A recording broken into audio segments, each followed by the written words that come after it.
uma produção, o diabético tipo 1 não consegue. Professor, então, diabetes tipo 2, você adquire, você não nasce. O 1 já nasce. Tem vários tipos de 1. Tem um que é tardio também, chama de LATA. É autoimune, na maioria das vezes, o principal causa do DM é autoimune, mas é mais frequente de aparecer na infância e adolescência. Tá? O DM2 não, o DM2 é adquirida, pode acontecer também na infância, a gente está vendo cada vez mais obesidade na infância, então está aparecendo também o DM2, não é uma faixa etária tão frequente de ver, mas agora está cada vez mais frequente, então está muito relacionado à alimentação.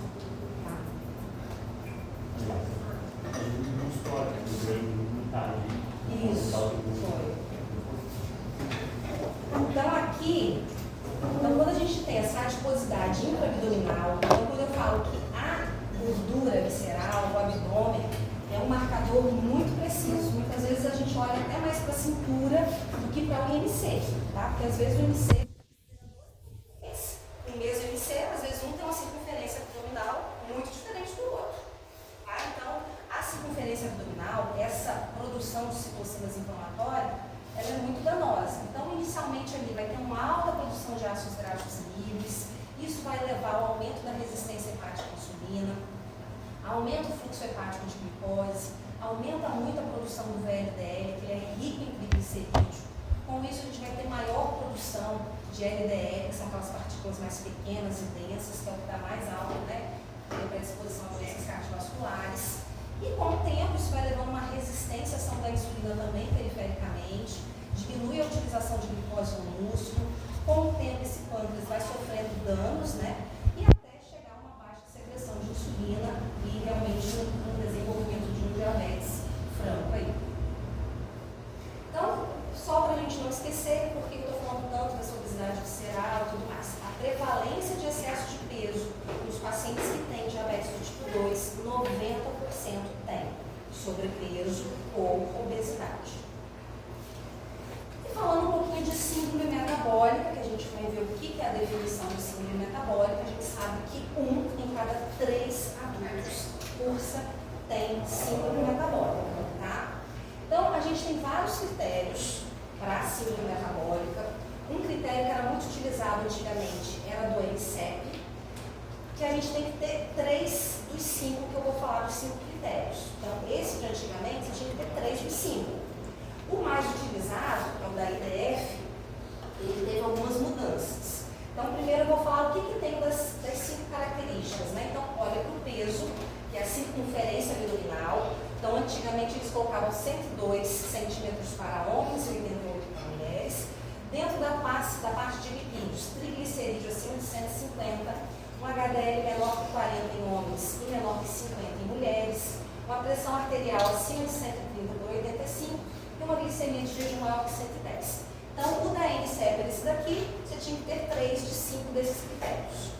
O que a gente usa atualmente? É o da IDF. Aqui, o que mudou de um para o outro? Aqui é critério obrigatório circunferência abdominal. Então, a gente tem que ter a alteração da circunferência mais 2 de baixo, dos 2 dos 4 que restaram. Então, qual que é a circunferência abdominal falando em Brasil, tá? Acima de 90 para homens e acima de 80 para mulheres, tá?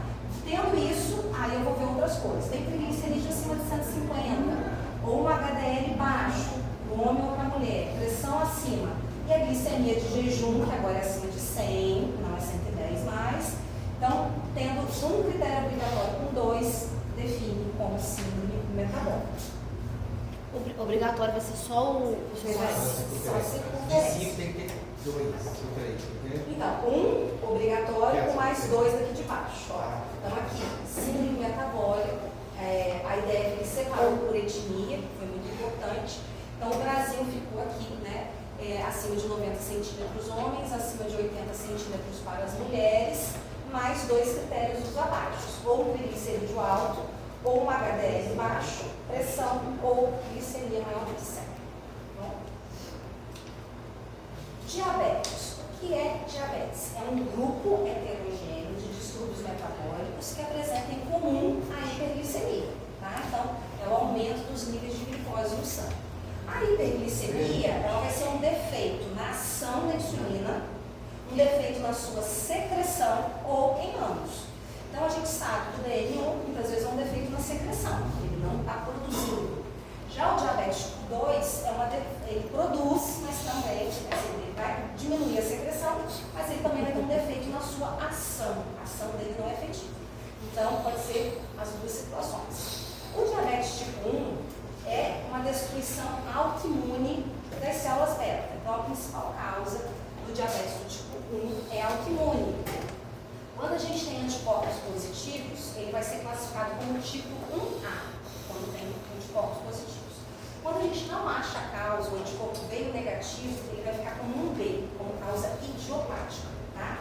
O tipo 2, como eu falei para vocês, que é o mais frequente no nosso meio, é uma perda na secreção da insulina pelas células beta num contexto de resistência à ação da insulina.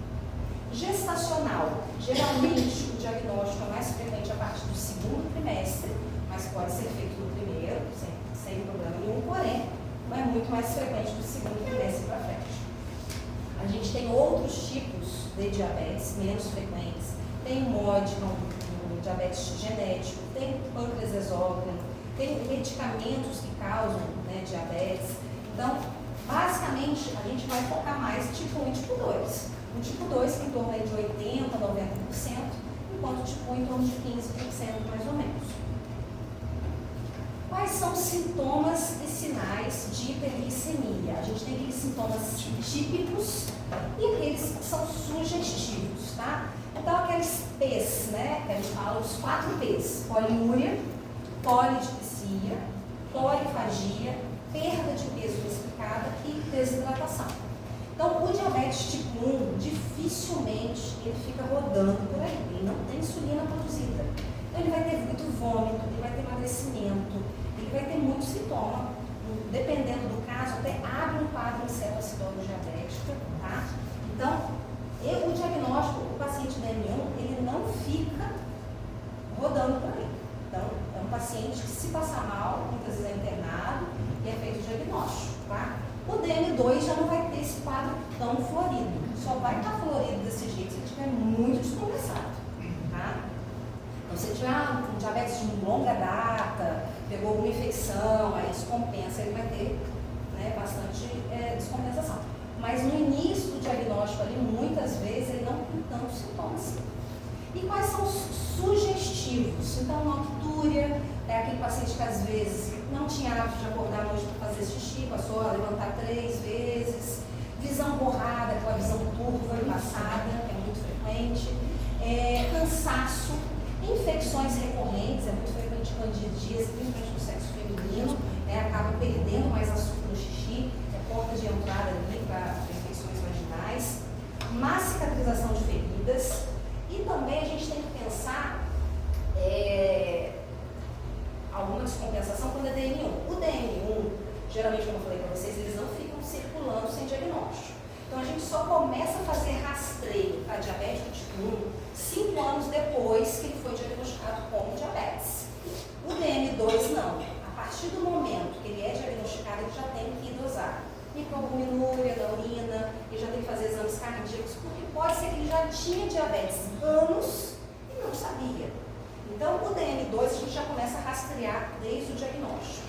O DN1 não, a gente só começa a rastrear 5 anos depois do diagnóstico. Porém, se o paciente de DN1 antes dos 5 anos tiver uma alteração na albuminúria, pode ser um sintoma que seja sugestivo, um sinal de hiperglicemia. Pode ser que ele esteja descompensado, e aí pode ser uma falsa albuminúria também. Aí é sempre bom repetir e compensar sempre o diabetes para repetir esse exame, tá? Então, isso aqui, só para mostrar para vocês que o rastreio do DN2 é logo desde o início, DN1 só depois de 5 anos. Professora, aí já indicaria, no caso, a albuminúria já seria indício de lesão renal já no caso?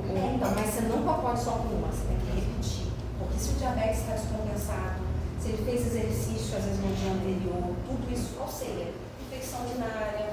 Então, assim, o paciente tem que estar compensado, você vai repetir. Veio positivo, repete. 3 vezes depois, 4 vezes, repete. Tem que ter pelo menos 2 de 3 alteradas para você ver onde você está com o hemoglobina positivo. calculou o clínico, se já tem um clínico baixo, a chance é de ter às vezes alguma memória positiva. Aqui é para a gente conseguir um pouco diferenciar o diabetes do tipo 1 e o diabetes do tipo 2. Nem sempre é desse jeitinho, mudou muita coisa, porém o DM1 é muito mais prevalente na infância e na adolescência, enquanto o diabetes tipo 2, adultos, principalmente com sobrepeso ou obesidade. Como eu falei para vocês, o DM1 em torno de 5 a 10%, o DM2 em torno de 90%. O DM1 geralmente ele tem os 4 P's, ele tem uma clínica exuberante, então ele tem os polis, né, 100%. Então, geralmente os pacientes mais jovens ele têm alto risco de desenvolver cetoacidose diabética. Os DM2, a maioria são assintomáticos, por isso que eu falo, tem muita gente circulando aí sem saber o diagnóstico. Inclusive, ontem no consultório eu fiz diagnóstico de uma paciente com diabetes, não sabia.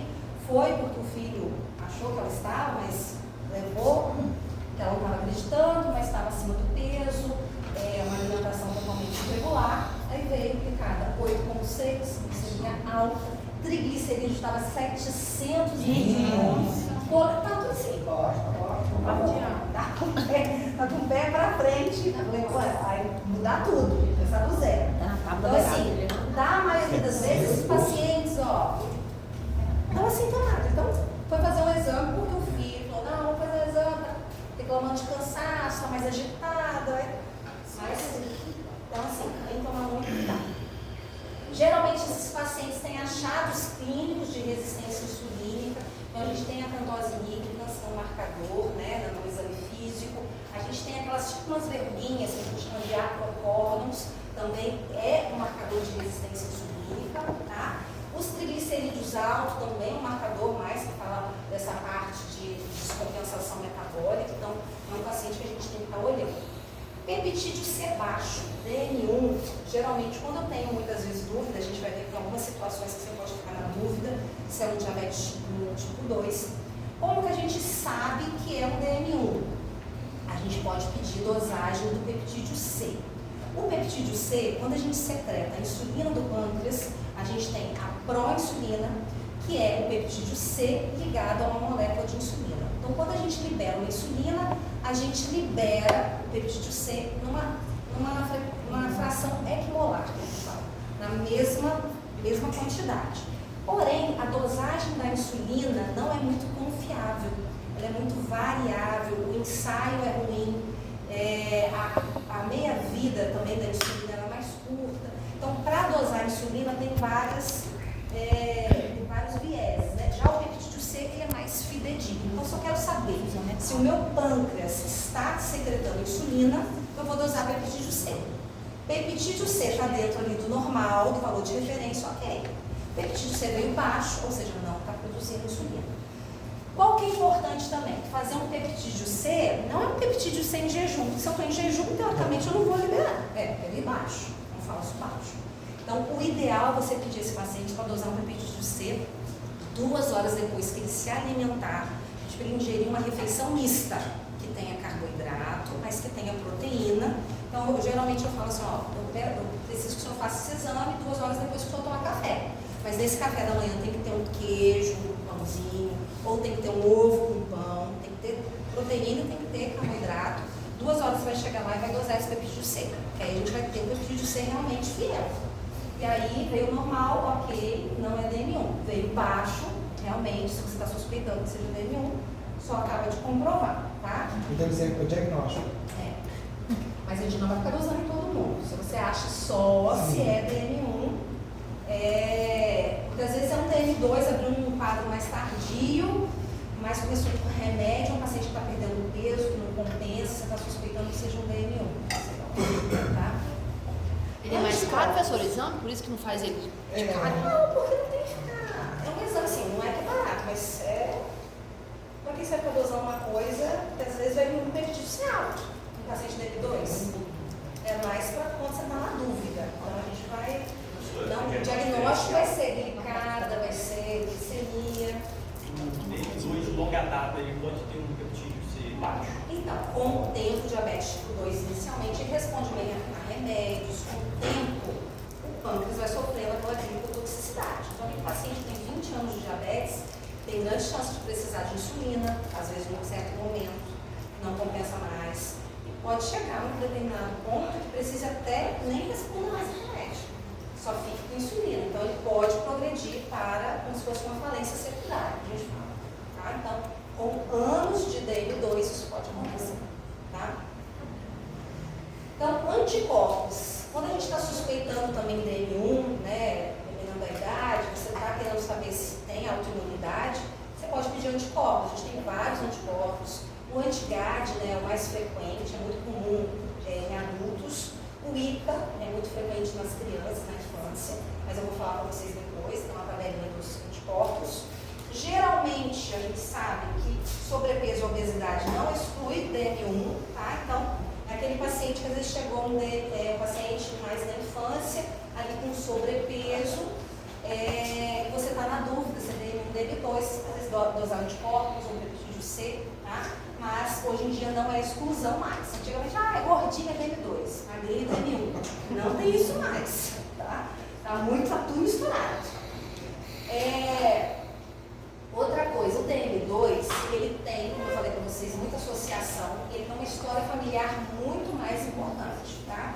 Então a concordância aqui com gêmeos idênticos é maior que no DM2. O peptídeo C, como eu falei, vai ser normal ou até mesmo elevado, porque são pacientes que têm uma maior produção de insulina para compensar essa obesidade, então eles acabam secretando a mais, então às vezes vem alto. E os anticorpos aqui ausentes, não tem nada, não tem relação com a autoimunidade. Então, o diagnóstico diferencial entre diabetes tipo 1 e diabetes tipo 2, ele deve ser considerado com bases clínicas. Você vai colher a história do paciente, vai ver como que é a evolução, se tem história na família, se não tem, se tem história de autoimunidade, às vezes a mãe tem um diabetes tipo 1. Então, assim, tudo você tem que dar uma analisada com uma forma geral. Mas o diabetes tipo 2, ele é mais prevalente, tem relação com sobrepeso, tem relação com a alimentação, você tem que olhar a idade. Então, geralmente, pelos dados clínicos, você já consegue fazer o diagnóstico. Exames complementares específicos, no caso do peptídeo C, só deve ser solicitado em caso de apresentações atípicas. Eu vou falar para vocês quais são as apresentações. Nas situações que a gente fica com dúvida, realmente é um DM2, é um DM1, aí você pode fazer.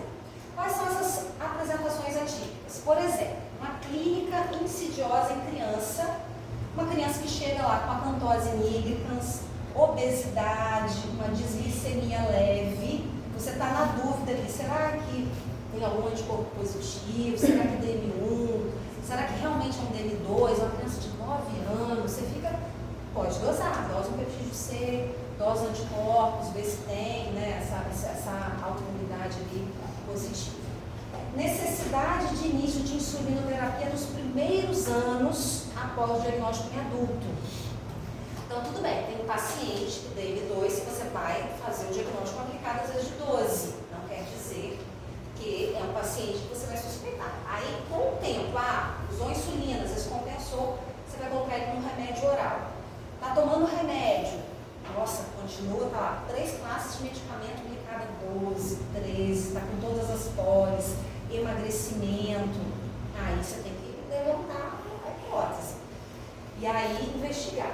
Teve um paciente que passou comigo, eu atendi lá no Lia Márcia, um paciente que chegou na primeira consulta comigo, magro, não tinha perfil de DM2, mas com uma clínica muito exuberante de neuropatia, com 5 anos de diagnóstico, tá? Com 5 anos tratando esse diabetes. O diabetes dele estava alto, ele estava usando acho que uns 2 ou 3 remédios, não lembro, descompensado. E ele era pedreiro, não estava conseguindo calçar a bota para o trabalho, de dar tanta dor no pé.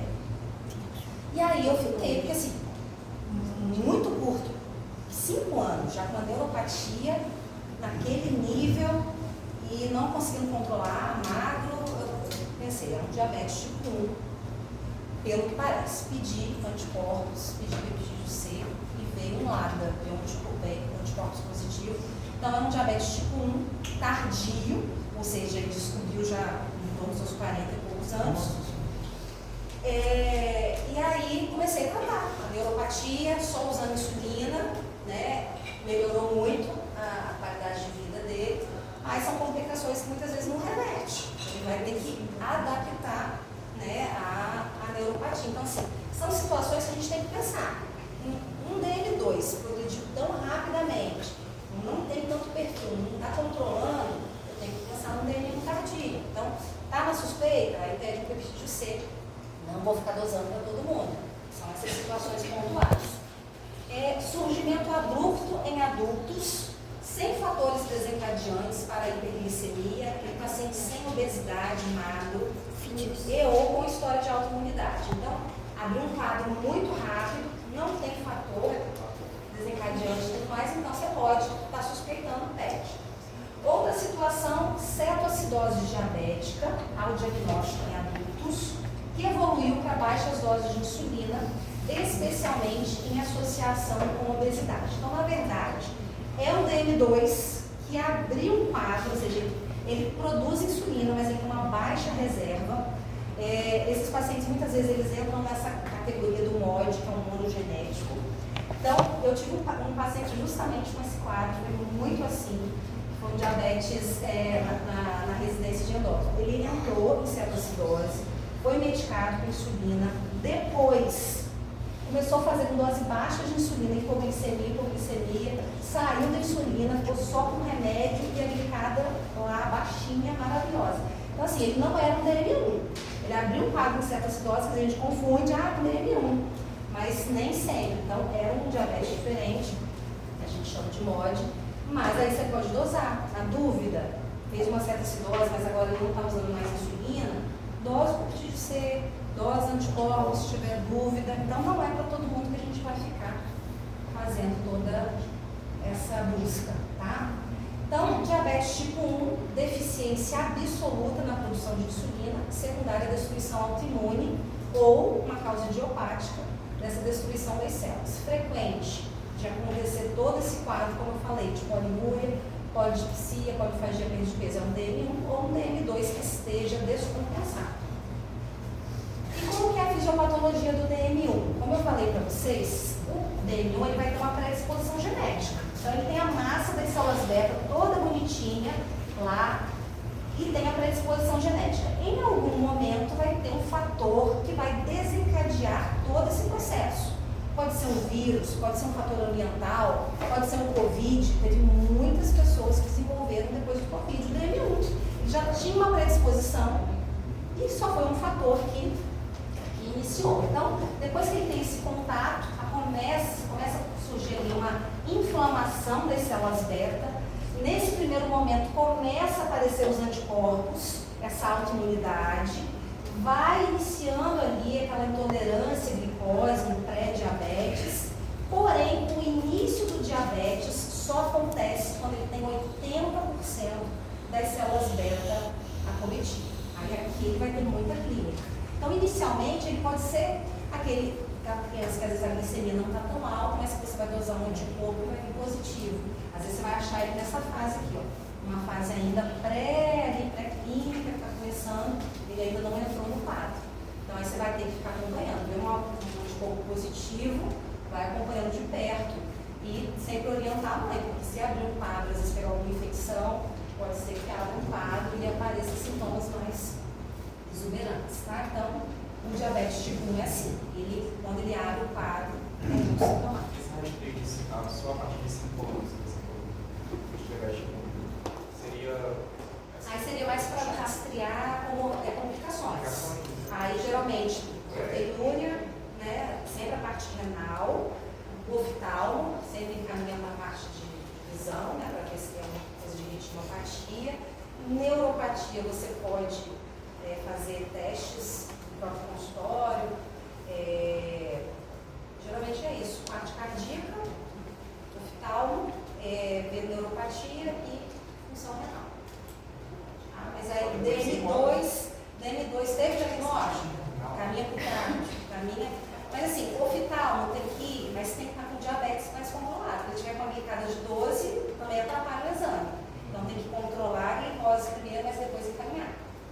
E também para dosar a microalbuminúria, também tem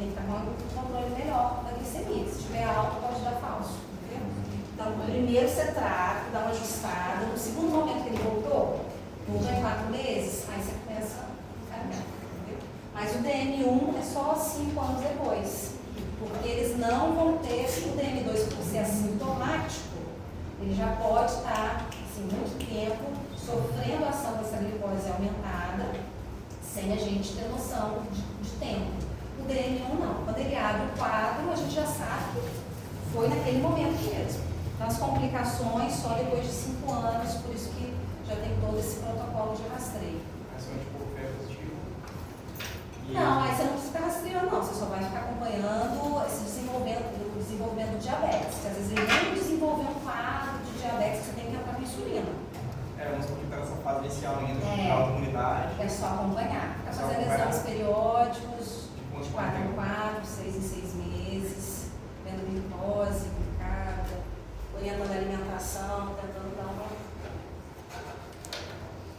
Anticorpos. Então a gente tem inúmeros anticorpos, tá? O primeiro a positivar, geralmente esse aqui, anti-insulina, tá? Esse anti-ilhota, a gente é bem assim, fácil de dosar, frequente também nas crianças. O anti-GAD, ele é o mais duradouro, tá? Então geralmente ele fica positivo longa data.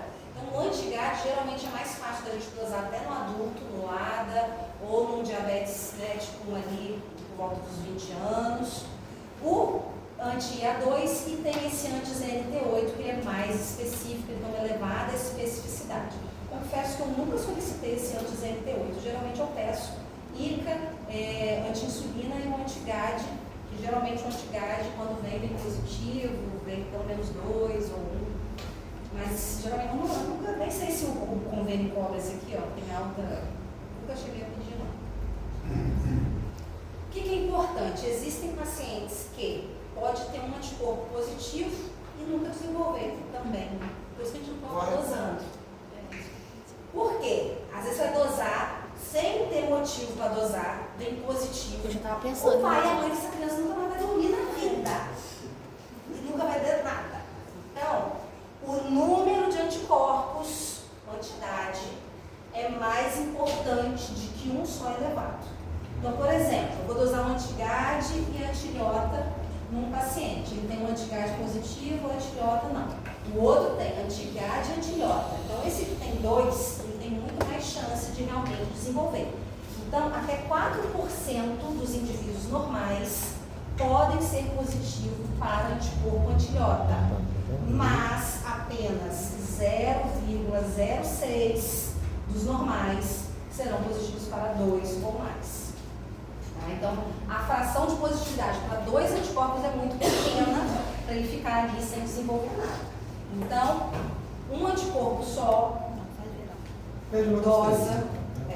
dosa só realmente está querendo saber se é um DM1 Agora, vamos dosar assim de rotina, não tem nada, glicose normal, vamos dosar os anticorpos. É furado. E o que faz com esse que só vem com positivos? Só acompanhamento? Se a glicose não tá alterada ainda, você vai fazer um acompanhamento.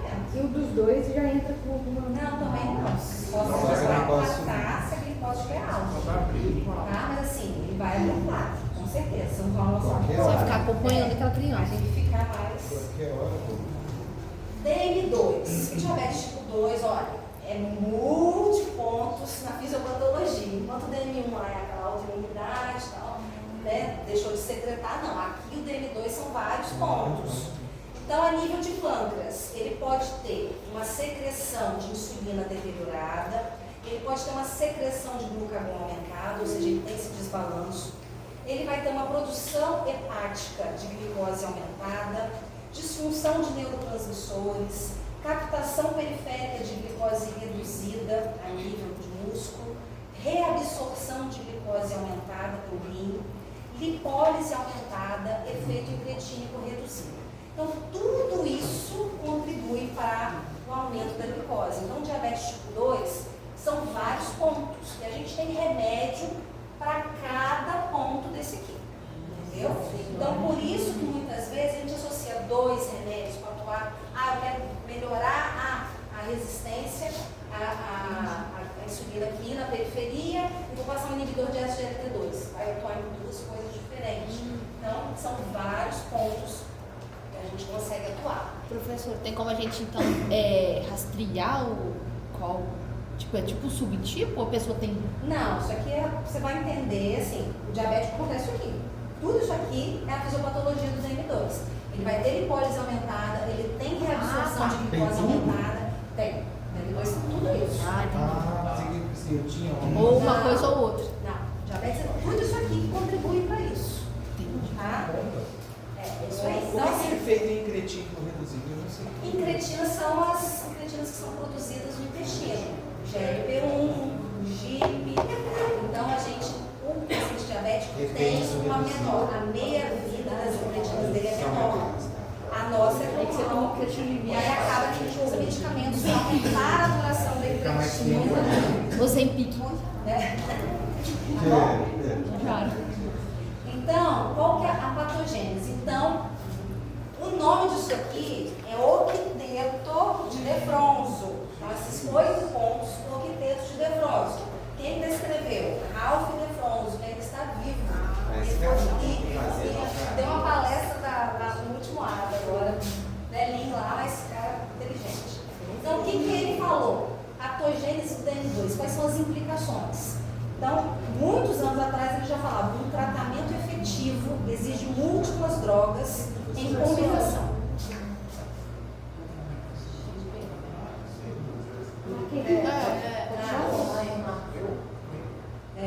Polícia Federal. Ganhou garrafinha. Polícia Federal. Você ganhou na Vega, Deu merda, Marco, vai lá. Então, tratamento efetivo para o diabetes Descobriu. tipo 2 exige múltiplas drogas em combinação para corrigir inúmeros defeitos fisiopatológicos. Então, por isso que a combinação é positiva. O tratamento Falei que tem tinha ser ganhado. baseado nas quê? anormalidades metabólicas e não simplesmente em reduzir a glicada. Antigamente, muito antigamente, o foco era o quê? Glicada menor que 7. Hoje não é isso. Hoje você tem que analisar o paciente. Então, de acordo com esse paciente, se é um paciente que já tem alteração cardiovascular, a gente já sabe quais são os remédios que ele vai ter mais benefício do ponto de vista cardiovascular. Um paciente obeso, ele vai ter muito mais benefício com análogo de GLP-1. Então, a gente tem que olhar para as anormalidades metabólicas, para escolher a classe. E não ficar pensando, quero reduzir a glicada para isso, para aquilo. Tem que ver o paciente como um todo. A terapia, ela deve ser começada cedo, precocemente, no início da doença, ou seja, porque quanto antes a gente pegar esse diabetes tipo 2 ou esse pré-diabetes, a gente vai evitar que aconteça aquela falência pancreática. Então, quanto antes intervir, melhor. Quais são os critérios diagnósticos do diabetes? Então, agora que a gente vai realmente definir. Então, glicemia de jejum maior ou igual a 126, ou TOTG, né? Você toma aquele xarope, dose de novo, ou hemoglobina glicada acima de 6,5. Se você está fazendo de rotina, o paciente não tem sintomas específicos, sintomas de hiperglicemia, você tem que ter pelo menos 2 alteradas. Por exemplo, se ele já veio na consulta com a glicemia de jejum e a glicada, as 2 alteradas dentro do valor de diabetes, já está fechado o diagnóstico. Hoje teve uma complicada lá de 8, de 1, lá na praia. Aí ele falou, não, mas tá tudo certo. Não tô sentindo nada, não. Bom, Não. 326. Aí, o que acontece? Se ele vem na primeira consulta, só tem, por exemplo, a glicada, ou só tem primeiro a glicemia de jejum, você tem que repetir, ele tem que ter 2. Falei que tinha ganhado. Normalmente repete no leilão, né? Viu? Te dei só. Não, mas aí você pode repetir. Geralmente eu sempre peço glicemia de jejum e glicada. Eu sempre peço os 2 juntos. Eu não peço um, mas vou pedir outro. Eu já peço 2. Não, mas aí se uma vem alterada, a outra não, sempre é alterada. Não, aí se você ficou na dúvida, vamos dizer que esse aqui ficou dentro do pré-diabetes. Pré-diabetes. E esse aqui do diabetes, E aí? você pode pedir para o TOTG, que é melhor, é mais sensível. E se o TOTG já pedir de cara e já vier, já é. Não, aí você tem que ter 2. Ah. Na ausência de hiperglicemia inequívoca. A gente só dá diagnóstico de cara, sem precisar fazer Só exame, se for se caso. ele tiver com muitos sintomas, emagrecimento, poliúria, mas você chegou lá, ele fez um exame que deu acima de 200, a glicemia. Aí isso aqui você nem precisa repetir, tá? Com clínica exuberante aqui, tá com a glicemia acima de 200. Mas isso aqui não é capilar, hein? É glicose no sangue. Tá ouvindo? Então, glicemia ao acaso maior que 200 com sintomas. E aqui, você tem que ter pelo menos 2 alteradas. Veio na primeira consulta, glicose e glicada alterada, ok, é NM2. Só veio com 1, você vai falar assim, você vai ter que repetir para a gente confirmar. Aí repete. Mas eu sempre peço de cada glicemia, tá?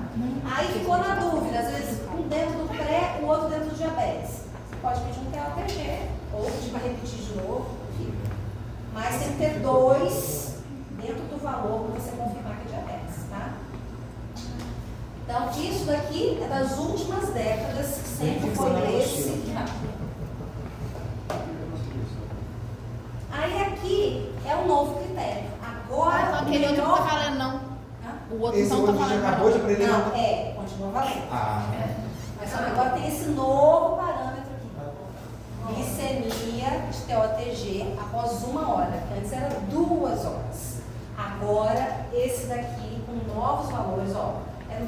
Saiu aqui. Desde o ano passado, então é um novo. Eles fizeram estudos acompanhando os pacientes longa data e viram que de 1 hora, os pacientes que ficavam nesse valor, eles conseguiram pegar o paciente antes de realmente desenvolver o diabetes tipo 2. Então, conseguiram fazer um diagnóstico anos antes comparado com o TOTG de 2 horas. Fora que o paciente vai ficar menos tempo, né? Teoricamente é mais barato, é uma glicemia menos, que aqueles que vão fazer 1 hora a mais. E aí, então aqui sai mais barato e é mais sensível, em termos de sensibilidade, ele é melhor do que uma glicemia de jejum e a glicada, por exemplo. Então, na dúvida, peço TLTG mais de 1 hora. Qual que é o valor? Normal, 1 hora depois, é menor que 155. E a glicemia maior ou igual a 209 é dentro de diabetes. Tá? É diabetes. Então, daí a gente vai falar. Então, o TOTG de 1 hora ele é superior ao de 2 horas em detectar risco para desenvolver o diabetes. Então, assim, posso fazer o de 2 horas? Pode, não está errado. Continua lá dentro do critério. 2 horas depois, acima de 200, é diabetes tipo 2. 1 hora depois, acima de 209, é diabetes, tá? Misericórdia. Detecção precoce do diabetes 1 hora antes, ou seja, o paciente com menos tempo também lá para colher, mais prático, mais econômico. Então, entrou na diretriz da Sociedade Brasileira de Diabetes de 2024. Então, quando indicada a realização do TOTG, é recomendado o uso de 1 hora para diagnóstico de DM2 e detecção de pré-diabetes, por ser superior e mais prático do que o de 2 horas. Glicada. Hemoglobina glicada, a gente fala HbA1c, pode escrever HbA1c, pode escrever hemoglobina glicada.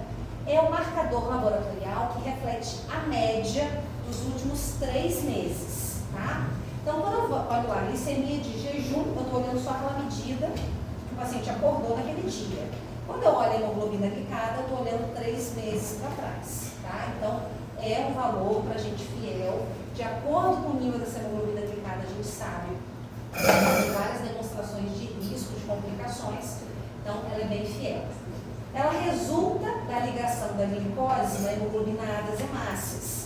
Então, uma leitura que é feita das hemácias. Então, se o paciente tiver alguma hemoglobinopatia, se o paciente tiver alguma anemia, tudo isso pode falsear a hemoglobina glicada. Então, a gente tem que ter atenção a isso também, tá? Utilizada para o diagnóstico e controle do diabetes. Melhor método laboratorial é a cromatografia líquida de alta performance, que é o HPLC.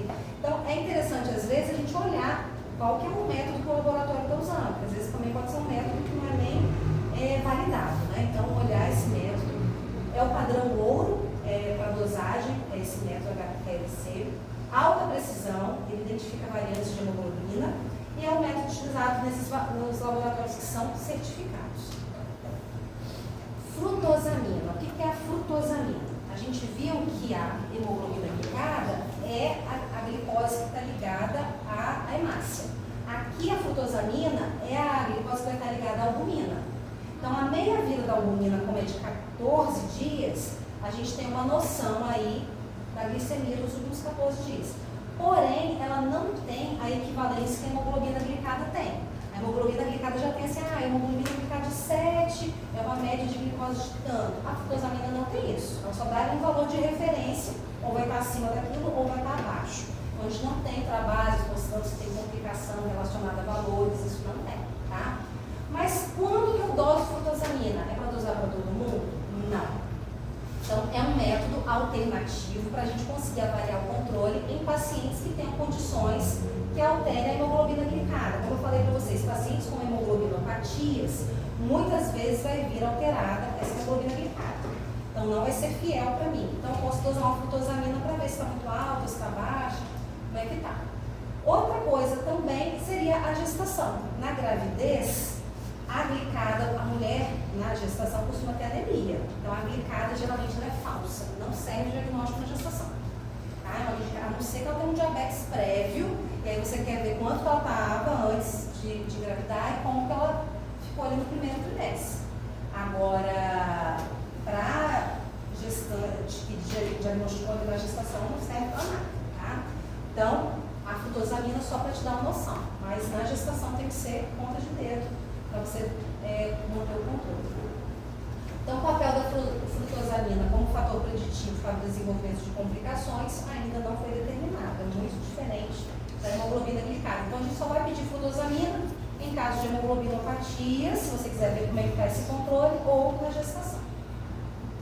Qual que seria o melhor método? Depende. Então, dependendo da cidade, que a glicemia de jejum com uma glicada vai ser melhor. Tem cidade que às vezes a glicada não é esse padrão certificado, aí você pode pedir um TOTG. Então, assim, você pode fazer todos eles. Cada um, né, a gente sabe que a glicemia de jejum é bem acessível, é fácil, porém ela é menos reprodutível que a glicada. A glicada, ela tem alta especificidade, ela tem que ser por esse método certificado.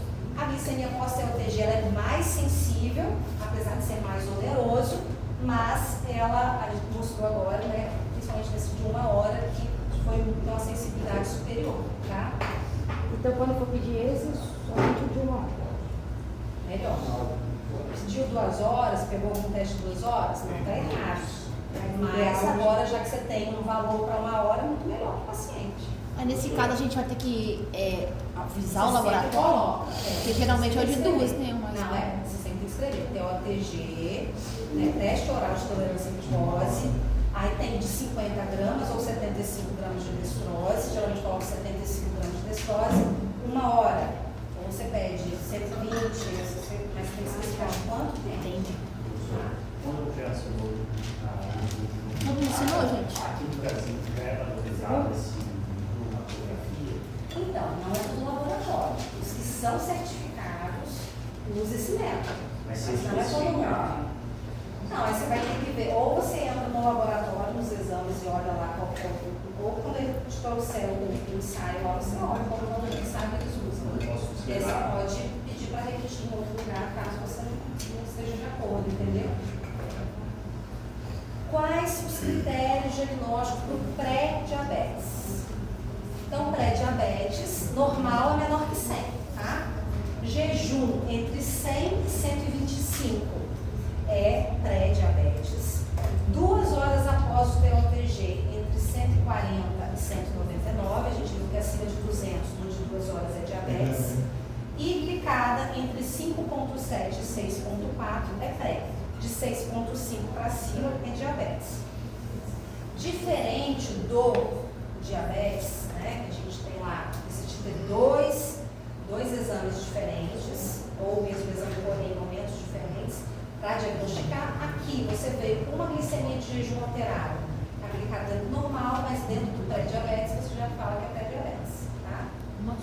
Um só já O deveria. pré-diabetes sim. Ainda mais se o paciente já esteja obeso, aí você Verdade. tá? Não de E qualquer um. também tem o critério do pré-diabetes. Tá? Então, 1 hora menor que 155 255 a 208 é o pré. Lá estava 209? Maior 209. Maior 209 é o diabetes, tá? Coleginho, será que eu coloquei? Não, deu você certo? Eu acho que é bom a gente gravar esses, sabe? Então, coloca 209, né? Isso, 209 para cima de uma hora é diabetes. Maior 209 diabetes. Tá pré. 155 a 208 é pré, menor 155 normal. Tá? A mesma coisa aqui, maior de 200 seria diabetes até 199 e acima de 6,5 diabetes. É, mas se a pessoa der 199 seja muito. E aqui, acima de 126, diabetes. Então, aqui seria Você joga para diabetes. E para quem que a gente faz o screening? Para quem que eu vou ficar investigando diabetes para diabetes? Todos os maiores de 35 anos. Fazer exame de rotina para os 35. Porém, menos de 35 anos com sobrepeso ou obesidade, mas pelo menos um fator de risco. Então, se ele for um paciente com 25 anos, tá, obeso, e ele tiver história familiar de diabetes, em parente de primeiro grau, ou foi hipertenso, ele já tem critério para fazer exames e rastrear. Triglicerídeo alto, HDL baixo, história de doença cardiovascular, SOP, né? A síndrome de ovário policístico gera bastante resistência à ação da insulina também. Acantose nígrida, o sedentarismo. Se o paciente tem um pré-diabetes em exame prévio, se ela já teve um diabetes gestacional prévio, ou um recém-nascido muito grande. Então, tudo isso aqui são fatores de risco para você investigar em pessoas mais jovens. E agora, eles fizeram esse fim de risco alto ou muito alto, ou seja, grande chance de desenvolver diabetes. Que seria essa tabelinha aqui, que é um score. Né? Então, avalie o que aqui? A idade, não.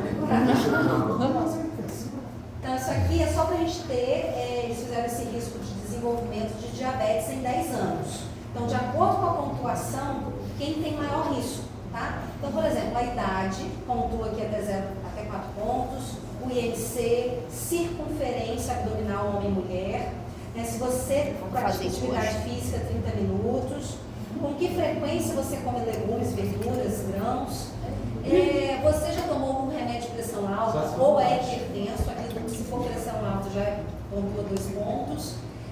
Se você já teve alguma glicose alta durante a gestação ou em algum momento, se algum membro da família ou parente próximo se tem alguma coisa, aí você vai pontuar. Então, se der uma pontuação maior que 20, ele tem cerca aí, 1 em cada 2 pessoas de desenvolver diabetes, tá? Então, ele tem um risco muito alto de progredir para ter diabetes e dependendo desses pacientes com risco muito alto, às vezes vem com a glicose normal, uma glicada normal, às vezes é interessante que eles façam até o ATG de 1 hora. Porque mesmo glicada normal, glicose normal, ele tem esse alto risco, como é mais sensível, às vezes você vai detectar no teu ATG algo que você não pegou no exame de sangue comum, tá? Então, nessa situação, às vezes é melhor você ver o risco, ver com glicada e glicemia normal, às vezes vale a pena dar uma investida no teu ATG de 1 hora, tá?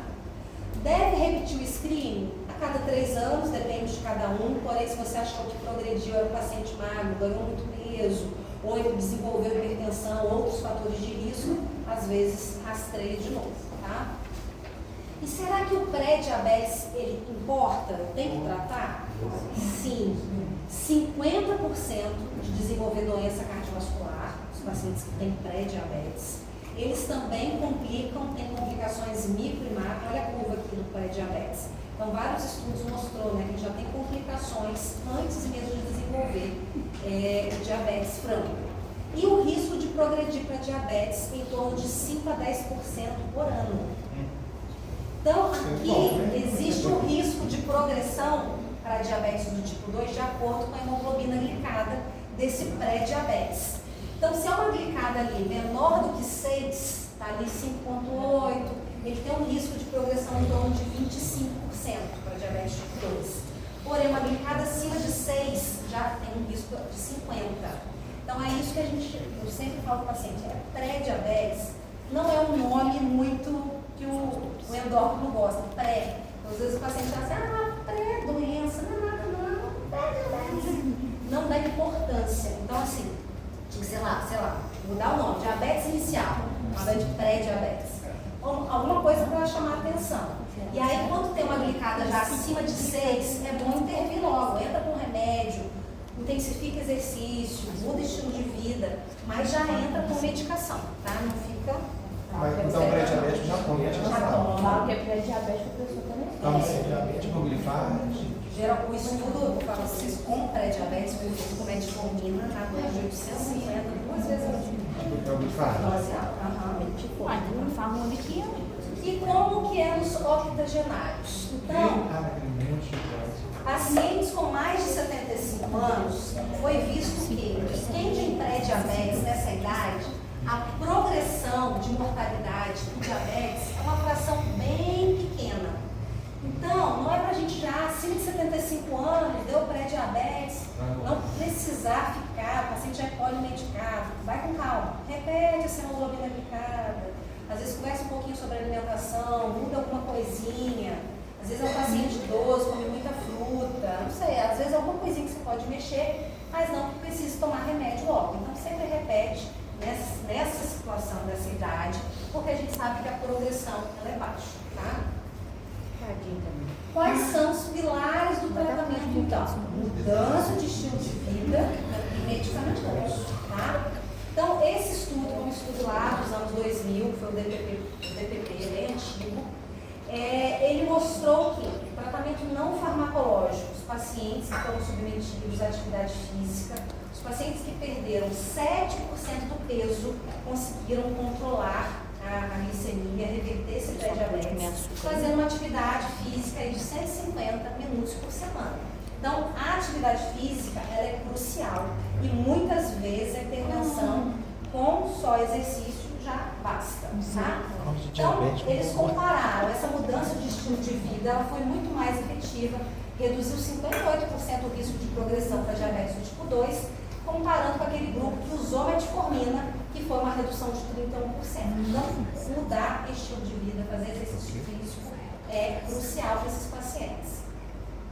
E o tratamento farmacológico? Então, eles colocaram metformina, né? Para que eles orientam a gente começar com metformina? Pacientes jovens, com menos de 60 anos, quanto antes você começar a tratar, intervir melhor. Se o paciente tiver obesidade, né, um IMC alto, acima de 35, mulheres que já têm histórico de diabetes gestacional prévio e agora está com pré-diabetes, então é interessante tratar. Paciente que tem a síndrome metabólica, hipertensão, pré-diabetes, tudo isso, quanto antes entrar com a metformina, melhor, tá?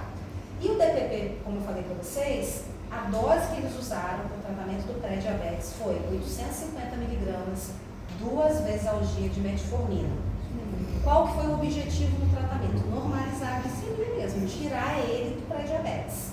E aí, quando o paciente alcançou essa normoglicemia, você suspende? Pode suspender o remédio, desde que ele mantenha o exercício físico. Vai depender da eficácia desse exercício que ele está E fazendo. também, ó, Professor, igual meu pai está com 73, ele toma 1000 miligramas de metformina. 2 vezes, né? 500 de manhã, 500 mais à noite. E ele estava acima de 60. Não, mas aí ele está com quanto de glicada? Aí eu não lembro. Aqui é a idade mesmo, mas não tem problema não. Você já A gente teria que ir com a glicada, caso ele não entre naquilo que não tiver glicada. Se ele já está tratando, ele já tem Já. diagnóstico de pré-diabetes. Já. Aí você tem que ver como está essa hemoglobina glicada dele. Porque pode ser que 1000 seja pouco, às vezes tem que até aumentar. Se a glicada estiver acima de 6, pode aumentar a dose. Entendeu? Tem como estimar? Aqui no glicase, esse objetivo. Oi? Tem como estimar qual seria a glicemia real em uso de metformina? Tem gente que às vezes é muito assim, As por isso que eu falo. testes você tira, vê, aí você aumentou, aí É. Mas geralmente assim, normalizou. A glicemia, a glicose ficou menor que 100. E glicada ficou normal 5,5. Eu já aconteceu isso com vários pacientes, mas o paciente você vê que realmente mudou tudo. Hábito alimentar, exercício. Aí tá. Daqui 6 meses vai repetir de novo. Voltou, continuou, deixa eu saber. Às vezes subiu um pouquinho, às vezes eu volto normal. Não tem que voltar, mas tem que mostrar que é um exercício. é muito difícil mudar de estilo de vida. Muito difícil. Dá mais de 200. Ô, professor, Mas gente novo também. eu vi uma reportagem essa semana falando que a China desenvolveu agora um medicamento Ah, eu vi isso. para reverter a diabetes tipo 1. Você viu alguma coisa sobre isso? Não, eles estão falando de células tronco, né? Tem coisa nova aí, assim, ainda nada.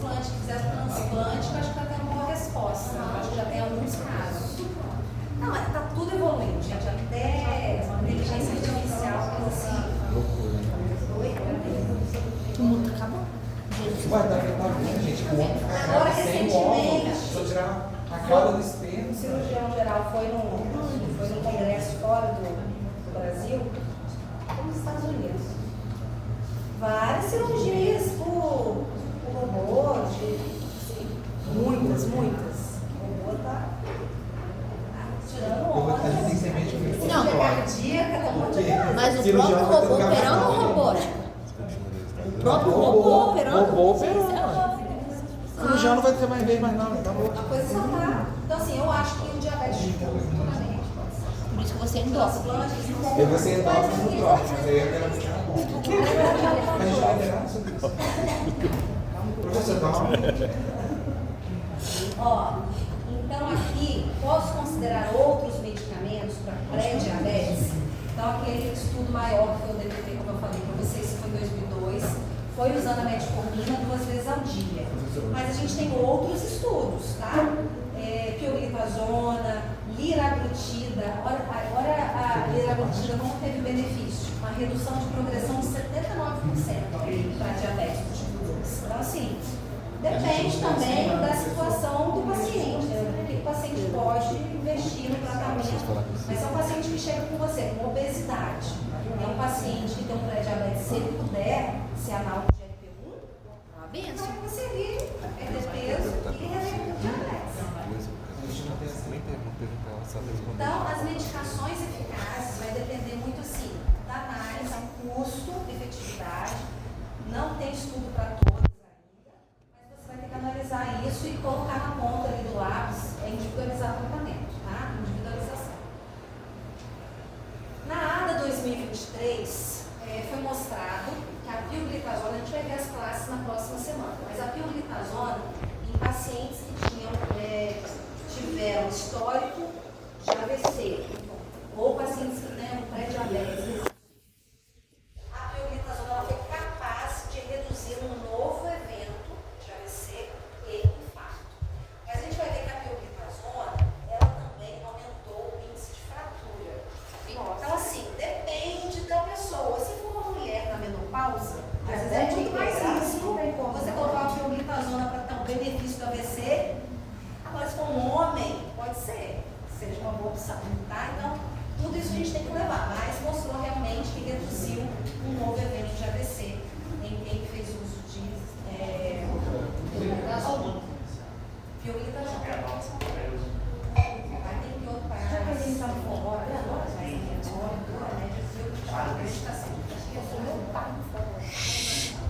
qual é o principal objetivo do tratamento? Então, por que eu trato esses pacientes tanto com pré-diabetes quanto com diabetes?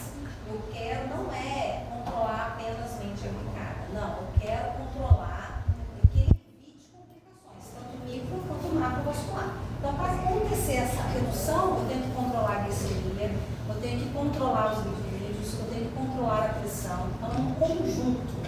A glicada, é claro, quanto mais baixa, mais dentro da meta, melhor, é mais efetivo, mas eu tenho que olhar o paciente metabolicamente, o que esse paciente precisa mais, qual que é a classe melhor para ele, para evitar complicações, tanto micro quanto macro. E quais são as metas atuais para o controle glicêmico no tratamento do diabetes tipo 2? Então, a hemoglobina glicada, a gente viu, né, que a gente tem que tentar fazer pelo menos 2 vezes ao ano. Geralmente ela pega 3 meses para trás e você só vai pedir daqui 3 meses se você estiver ajustando o tratamento. Aí veio uma glicada muito alta, se ela mudou algum remédio dele, aí você pede para daqui 3 meses ele repetir. Então, se for um paciente controlado, daqui 6 meses, tá? Então, paciente controlado, 2 vezes ao ano está ótimo. Paciente que está em mudança terapêutica, no mínimo 3 meses, porque se você dosar antes, a glicada ainda vai pegar um resquício daquele mau controle, não adianta. Testes de glicemia capilar, geralmente a gente pode fazer, a gente vai ver quais são as situações, a gente pode pedir pré-prandial, no jejum, a gente pode pedir 2 horas depois da refeição, a gente pode pedir ao deitar, isso vai ser de acordo com a individualização. Então, hoje em dia a gente tem aquela monitorização contínua de glicose, que é o sensor que a gente vê a glicose do líquido intestinal. A Débora tem. Ah, não tem mais esse não, agora ela usa o bomba, né? Sensor. Eu tenho aqui, ó, na barriga. Que é 2, gente? Não, suspeito. Eu tenho Quais são as metas? Então, por que esse número mágico de glicada de 7? Por quê? Sabe da onde? Então, glicada de 7 quer dizer que a média da minha glicemia ela é em torno de 154.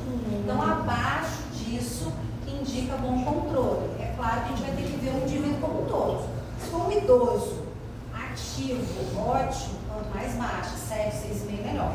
Agora, se for um idoso já comprometido, né, da parte cognitiva, às vezes tem que deixar um pouquinho mais solta, 7,5, 8, para evitar a hipoglicemia, que é muito mais seguro para ele do que ficar com uma glicose tão Caindo. baixinha. Né?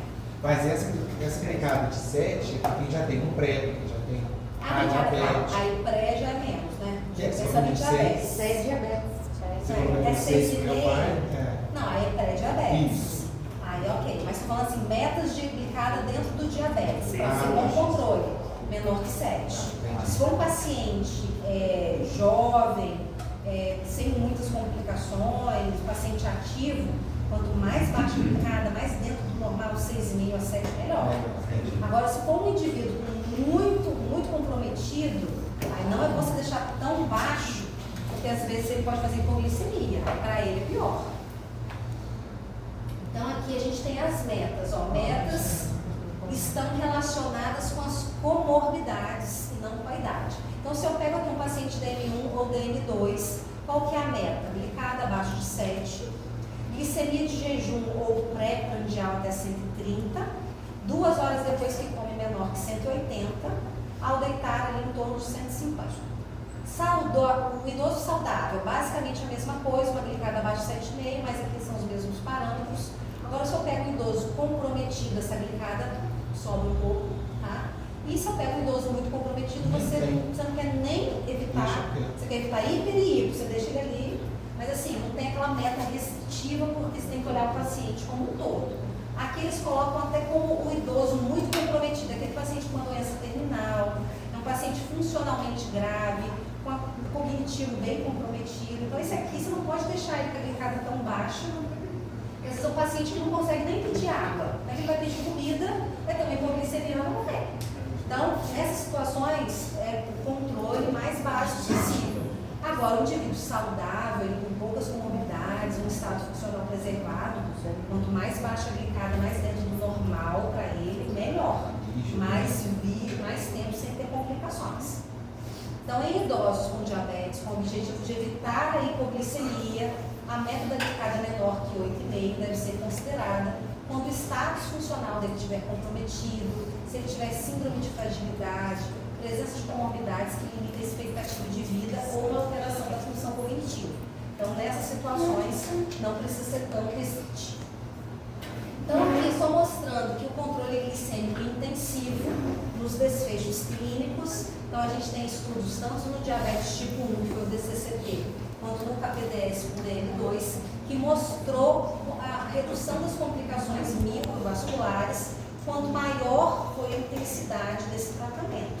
Então, quanto mais intensivo, o DM1, que usou os 2 tipos de insulina, que deixou essa glicada mais baixa, teve menos complicação do que aquele indivíduo que às vezes ficou com uma insulina só e com a alimentação. Então, o DCCT mostrou que quanto mais intensivo foi o tratamento, ele mostrou menos riscos de complicações. Aí aqui é para mostrar para vocês que benefício macrovascular. O KPDS, ele pegou diabetes tipo 2, porém recém-diagnosticado. Então, para os pacientes que foi recém-diagnosticado e ele começou a tratar, esses tiveram benefício. Agora, os indivíduos que foram mais de 12 anos de doença, já tinha vasculopatia, esses daqui não tiveram benefício. Começaram a tratar tardiamente. Então, quanto antes a gente intervir nesses pacientes, a gente consegue evitar complicações. Pelo visto, intervir de maneira bem intensiva. Se for tiver que entrar com remédio, entra. Se tiver que insulina, Tentou mudar mudança de estilo de vida, voltou, não? Continuou na mesma, entra com remédio. Entendeu? Você pode dar até uma chance para ele, ó, vamos tentar fazer exercício, daqui a 4 meses você volta. Não resolveu? Posso sempre confiar na hemoglobina glicada? Não, como eu falei para vocês. Tem situações que vão falsear para baixo, vai deixar uma glicada como se estivesse maravilhosa, linda. Você acha que, nossa, melhorou muito, mas não. São situações que encurtam a sobrevida das hemácias, tá? Então, anemia hemolítica, estados hemorrágicos, altas doses de vitamina C e E, por inibir a aplicação da hemoglobina. Então, são fatores que vão falsear para baixo. E situações que vão falsear para cima, vão elevar também. Então, situações como anemia por carência de ferro, vitamina B12, folato, tá? Uremia, hipertrigliceridemia, alcoolismo, uso crônico de salicilato, tudo isso pode interferir também no método. Então, a gente tem que ter essa cautela em algumas situações, como eu falei para vocês, gestante, hemoglobinopatia, pode solicitar a frutosamina para ter uma noção, tá? De como tá. Então, aqui é uma tabelinha melhor, só para diferenciar aí quando está falsamente para baixo, quando está falseada para cima. Monitorização da glicemia capilar de rotina, ela não é recomendada para os pacientes que só estão com dieta ou droga oral, mas pode ser realizada em mudança de planos nutricionais, atividade física ou medicação, tá? Então, se o paciente começou a usar um medicamento que possa dar mais hipoglicemia, você pode às vezes pedir um paciente para medir. Então, assim, geralmente o paciente que faz uso de remédio oral não tem o hábito muito de ficar furando o dedo. Às vezes fura no jejum, 3 vezes por semana, para ver como é que tá. Mas, geralmente, glicemia capilar com frequência mais em gestante, porque é a meta ali que a gente vai olhar. Diabetes tipo 1, para ver como é que está esse controle. E diabetes tipo 2, que está descontrolado aí, ou que está necessitando de ajustar a dose de insulina também. Geralmente a gente pede para furar, fazer a monitorização. E como que a gente faz essa monitorização capilar? Então, maior necessidade de testes, né?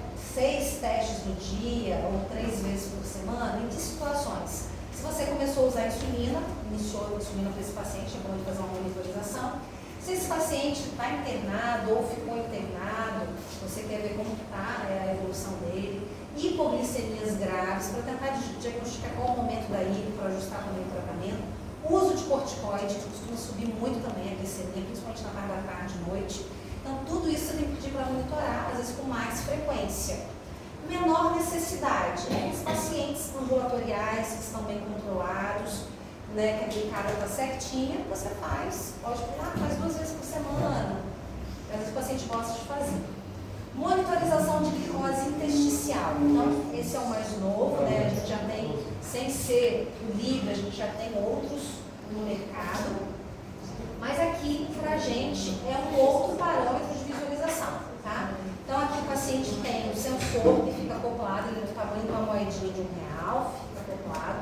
Porém, aqui não é a glicemia do sangue, aqui é do intestino, tá? Então, tem uma pequena diferença, mas aqui ele consegue dar pra gente uma noção de como está o nível de glicose e tem as setas de tendência do lado. Então, essa seta de tendência, ela pode ficar na horizontal, como se vai estar mantendo a glicose. Ela pode estar inclinada para cima, como é o caso aqui, ou seja, essa glicose está subindo. Se ela tiver um gráfico totalmente para cima, 90 graus, ela está subindo muito rápido, mas isso também pode mostrar o contrário, totalmente para baixo, e que esse paciente vai entrar em uma hipoglicemia logo, entendeu? Então, assim, é muito legal, tem alarme, então se ele está em hipoglicemia, dispara o alarme. Outra coisa interessante, né? Essa plataforma aparece para o médico, que é o LibriView. A gente consegue ver todos esses gráficos de dia, de semana, como que está em todos os horários. Também consegue ter uma noção, às vezes o cuidador ou a mãe, se for uma criança, a mãe consegue ter acesso pelo LibriLink, tá? Então ela consegue ter associação. E às vezes a mãe vê lá o que está acontecendo, tem para a escola, meu filho vai ter uma hipoglicemia, já consegue fazer toda a intervenção. Esse é melhor. Só tem que largar. Dura 14, 15 dias, depende. É quanto da... 200 e pouco. Não, aparelho é quanto? Não, 220 no caso de 2 vezes. A Maria Gente. A fitinha também é caro. Fitinha, cara, A Maria Fitinha nunca mais um cliente dela, ele também outra. A fitinha só parece assim.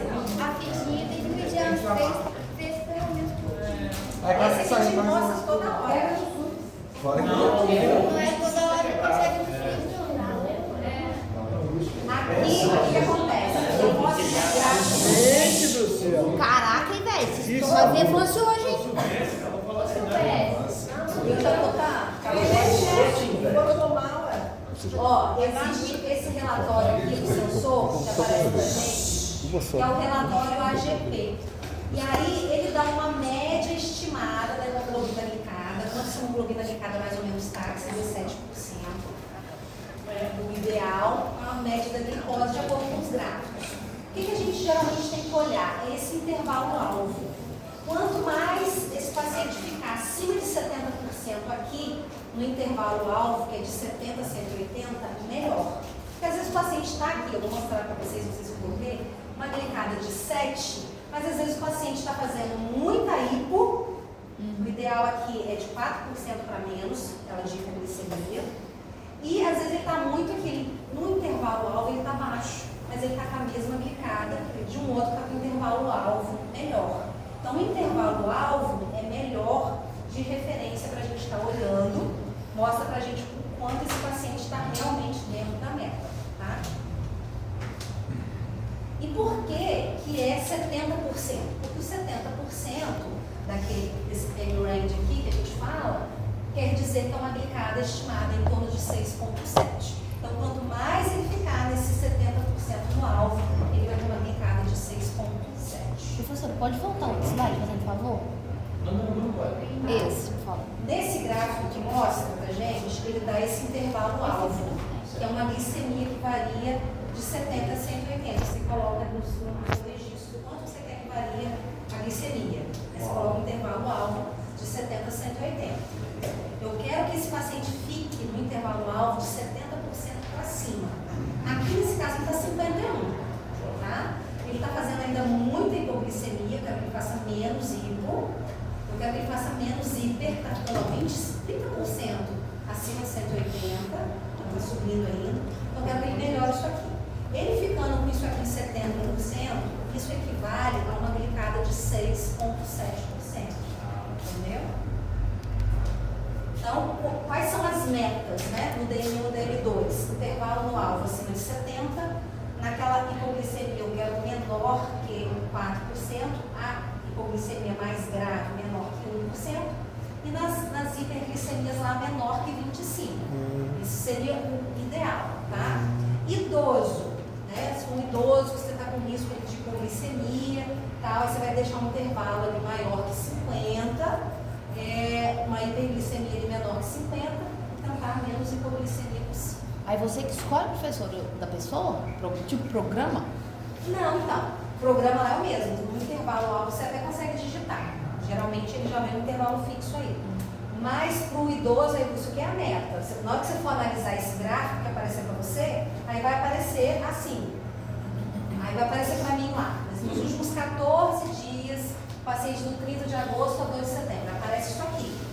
Aí quando colocar o sensor, vai me dar os últimos 14 dias.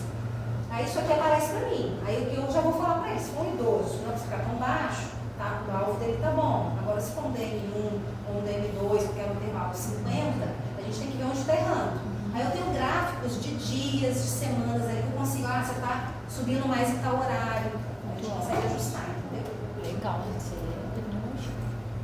A métrica no tempo do alvo é mais fidedigna do que a glicada. Então, esse tempo do alvo, eu estou falando para vocês, é mais fiel do que a hemoglobina glicada em si. Aqui, ó, tem 2 pacientes. Por isso que eu falei para vocês, os dois têm uma hemoglobina glicada estimada de 7,4.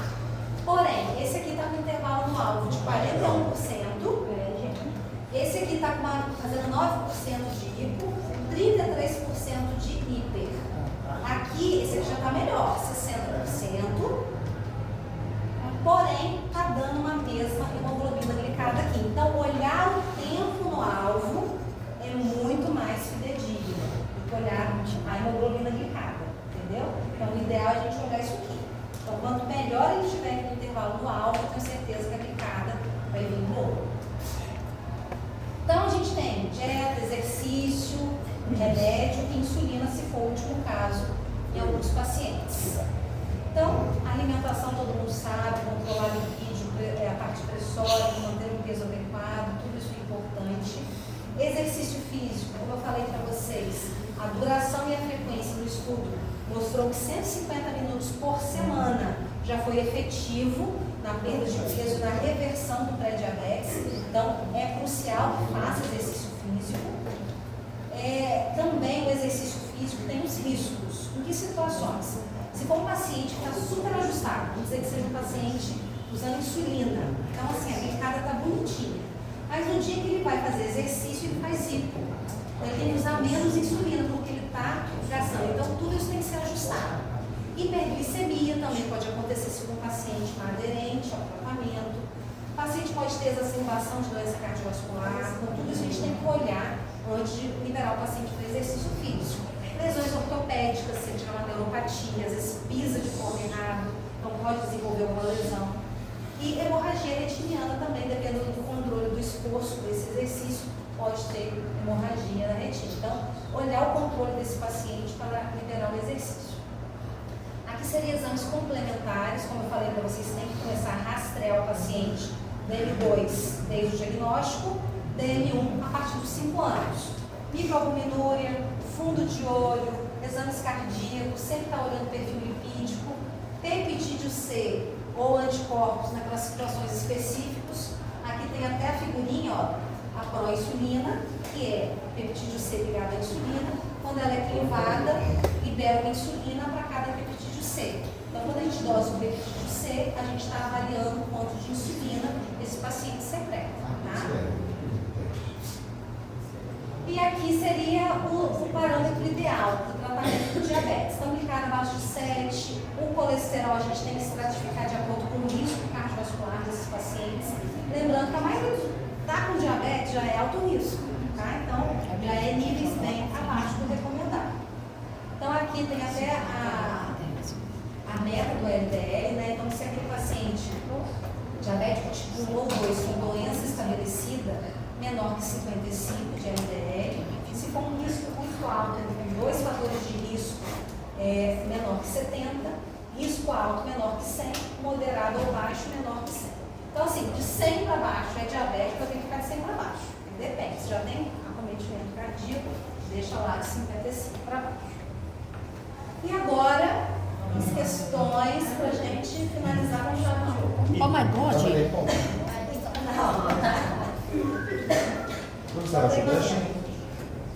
Vocês vão responder. O diagnóstico de diabetes pode ser estabelecido quando o indivíduo apresenta A. Diabetes, e não é pré-diabetes. Glicemia de jejum maior ou igual a 100, independente dos valores. B. Glicosúria e frutosamina acima de 300. Eu falei que frutosamina dá diagnóstico para alguém? Não. C.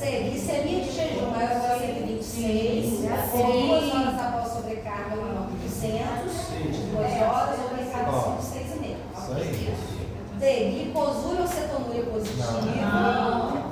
Letra E. Glicemia de jejum maior que 120. Então, diagnóstico C. É a maior, a resposta maior. Mulher de 50 anos. Mulher de 50 anos, sem queixas, durante o Dia Mundial do Diabetes, fez uma glicemia capilar na praça, cujo valor foi 170. A conduta inicial mais correta é A. Fazer uma glicemia pós-prandial. B. Fazer glicemia após 75 gramas de glicose. Se for acima de 140, confirma diagnóstico de diabetes. C. Fazer uma glicemia de jejum. Se a glicemia de jejum for acima de 120, repetida, ela escreveu, repetida, confirma o diagnóstico. Porque aqui não foi glicemia, foi capilar. Tá? Então você tem que fazer a do sangue, você tem que ter duas alteradas. Então, como ele só fez a glicemia, repete. D. Fazer uma glicada, se essa for maior que 5,7, confirma? Não. E letra E, inicia o tratamento. Você é de casa. Mulher de 35 anos vem à consulta médica para exames de check-up. Tem um antecedente de obesidade, um IMC de 35, síndrome de ovários policísticos. Pai e mãe com história de diabetes do tipo 2. Ela já estavam para um aborto zero, o peso do bebê foi de 4 quilos, 50 gramas. Dentre os exames solicitados, o que lhe causou preocupação foi uma glicemia de jejum no valor de 130, que foi repetido em outro dia num valor de 135. Considerando as saúde da SBD assinale a correta para o diagnóstico do estado hiperglicêmico desta paciente. A. Deve solicitar o teste de sobrecarga para a confirmação do diagnóstico. B. De acordo com a história clínica, provavelmente ela é portadora de diabetes do tipo 1. C. De acordo com a história clínica, provavelmente. Só é possível. Só é possível definir o diagnóstico com o teste oral de 75 gramas. Não. De acordo com a história clínica, D. Provavelmente o paciente portador de DM2.